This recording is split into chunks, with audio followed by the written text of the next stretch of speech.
Alright guys, so I want to show you why I love the open end on these Olsa wrenches so much. So I have 4 other brands here. This one's a Husky, this one's a Mac, this is a Mastercraft, this is a Blue Point, and this is the Olsa. I'm going to show you on a nut what I mean. So here's the Husky, not too bad, but again, you have 2 points of contact, right?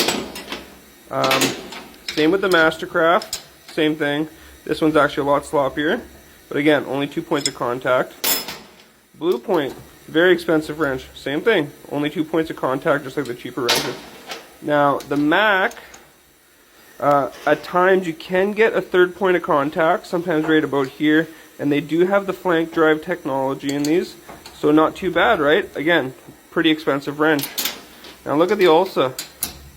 Very snug fit, and you actually get 4 different points of contact, right?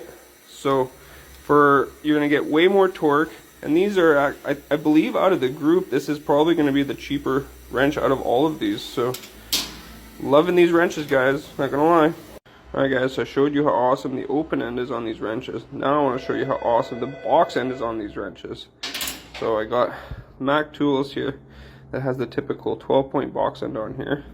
I got this nut, and it's she's pretty rounded. Alright, so let's see how they do. So we'll get this on here. Let's see if she'll loosen up. So you see, definitely just stripping. Alright. Alright, so let's try the Olsa. Get her on there. It's a little snug.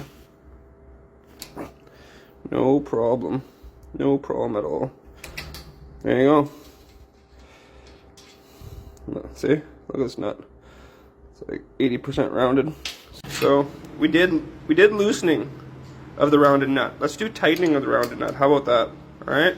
So we're gonna go to this. There you go. She's slipping. Right?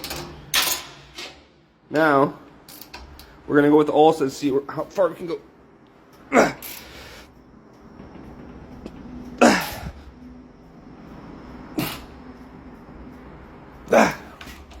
Look at that.